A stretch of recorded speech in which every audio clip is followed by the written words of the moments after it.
There are many ecosystem processes that change over time. We covered water, we covered energy exchange, also carbon. But nutrient cycles change over time too.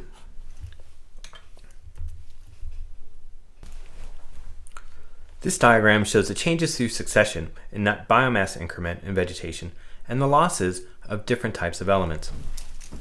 On the x-axis we have successional time, and on the y-axis first we have net biomass increment.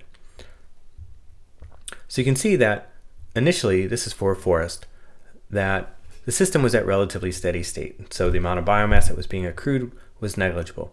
Then there's a disturbance and a great loss of biomass. But after that, biomass is going to accumulate over time until it reaches an intermediate peak in productivity and then declines.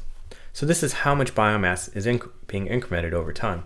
If we look at this as far as cumulative numbers are concerned, the pattern might look something like this. Go down and then go up like that.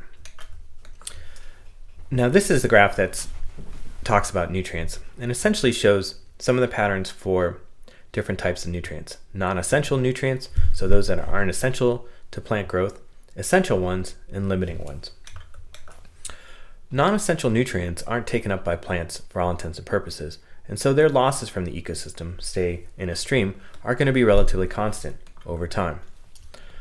Essential and limiting nutrients with the disturbance, because there's a reduction in uptake capacity of the system, all the plants have been killed, you're going to get a high output of nutrients. And then over time, they're going to both decline. But the limiting nutrient is going to decline to lower levels of output than essential ones. And essentially what this is getting at is that in early succession, when biomass accumulates rapidly, elements that are required for this production, especially the limiting ones, accumulate in new plant and microbial biomass. So they're a limiting nutrient, and they're going to be taken up and drawn down to the lowest levels. They'll be lost at the lowest rate. But then, over time, they're going to become less and less limiting. And for that reason, the cycle is going to open up more, and you'll get greater losses over time. In late succession, when the element requirements for new plant microbial biomass are balanced by element release, everything's at steady state, and nutrient inputs to the system are balanced more or less by outputs. So in this case, there might not necessarily be any difference in limitation between elements that used to be limiting and essential. So the key point here is that you're going to get big increases in the outputs of nutrients quickly after disturbance, but those elements that are limiting, actually, their loss rates are going to decline even greater than those that are not limiting. Eventually, once we get to the steady state point, everything gets to be more or less the same. For thinking about changes in nutrient availability over time, I'll give you a case example that draws on some of the work that I was involved in. This is a picture of Mirror Lake in New Hampshire. It's a relatively small lake, somewhere on the order of 15 hectares across, and you can see that there's a mixture of pines and deciduous forest behind it. It's associated with an 85-hectare watershed, which again is relatively small. But all of this is considered northern hardwood forest. In previous, we knew that there was farming and logging in the watershed, just like I had talked about before. So here we have this lake that looks like it has a pretty good forest behind it, one that's relatively young in the grand scheme of things, but still actively growing. The question with this system, though, is that what was the nutrient cycle like in the past? We can measure what it was like today, but in a time when it was farmed, for example, or logged, what was its nutrient cycle like, and what was it like before then? To figure that out, one way to do that would be to look at spatial patterns. So we could find places that were logged and places that were under agriculture and compare that with a young forest and an old forest. And from that, infer what the patterns were like. We can also take a paleoecological approach to this and try and reconstruct nutrient availability over time. So here's the modern era, and we might have some measurements that go back a certain amount of time. But we might be able to use techniques that allow us to reconstruct what the nutrient availability was in the times before modern measurements. To get at this, we used two different approaches, and one of these was to use nitrogen isotope ratios that were in wood.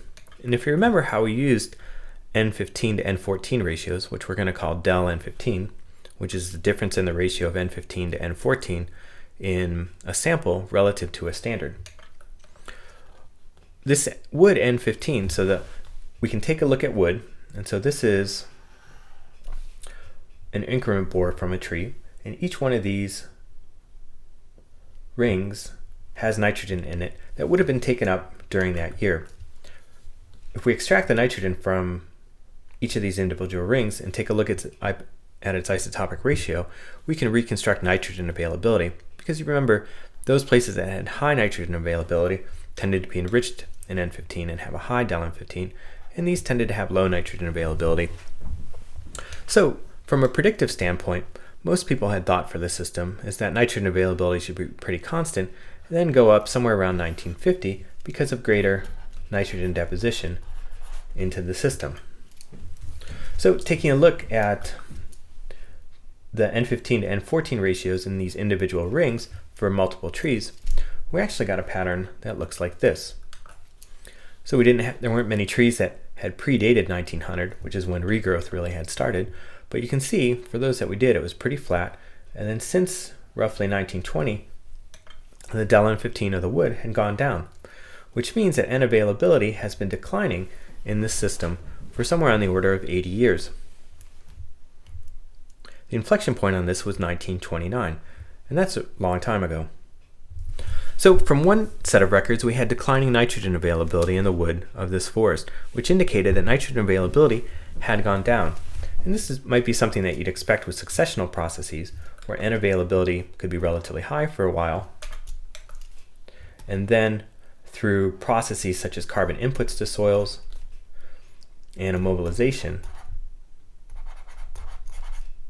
you can have declines in nitrogen availability. But still, this is just from a wood record, and we don't have any data that predates 1800. So it's a relatively short time slice. What was happening on a 1,000-year time scale? For that, the authors actually went into the lake and acquired sediments, and within the sediments was organic matter that had been produced in the surrounding forest. So for example, you would have leaves that would enter into the lake and other compounds, and each of these would have their own nitrogen signature. So on the x-axis, I'm now going to put time, and on the y-axis, I'm going to put the del N15 of sediments in the lake. When we do that, here's 1920 right there, and 1929 was our inflection point. So you can see that since 1929, the del N15 of the sediments in the lake have been declining, just like we saw in the wood. Before then, they had been going up. 1790 was the first Euro-American settlement, and since then, N15 has been going up, primarily due to disturbances, clearing of the watershed, agriculture in the system, things like that. But once revegetation happened and all those disturbances stopped, nitrogen cycles started to go down. If we look before that time period, del N15 was increasing ever so slightly over time. There's variation associated with individual disturbances, things like that, but it's a general increase, which means that over time, nitrogen availability might have been increasing on a 1,000-year time scale. But settlement and disturbance caused a big pulse in nitrogen availability and then a decline over time. Now the question is, if this was year 2000 for the last year of data, what's the future going to look like? Does it now go back down below where it was before as nitrogen continues to become immobilized? Or does it pick up where it left off in the trajectory? Or are we going to see the effects of nitrogen deposition and have it start to go up? So we saw the same peak as far as del N15 was concerned in 1928. That really corresponded to the same thing that was happening in the wood. And when we took a look at the system, really what we started to think was that these were some of the successional patterns that were occurring. So as trees get old, they're going to put more and more litter down. You're going to have tree falls that happen, and that's more carbon into the system. And that's really high C to N material. So nitrogen that becomes available tends to get immobilized as this forest floor recovers from disturbance. As we get a lot more carbon being input into the system, soils build up and the litters build up. And again, that future trajectory of nitrogen availability is something that we can't necessarily predict because we have a couple of different patterns. Increasing N deposition in the area could lead to an increase in nitrogen availability. Or we could just continue along the original baseline or follow the current trend to even lower nitrogen availability in the past.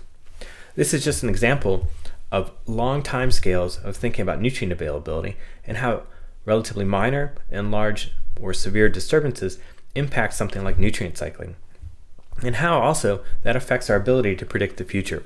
So knowing the past helps us predict the future, but still we have to continue monitoring to understand what future nitrogen availability is going to be like.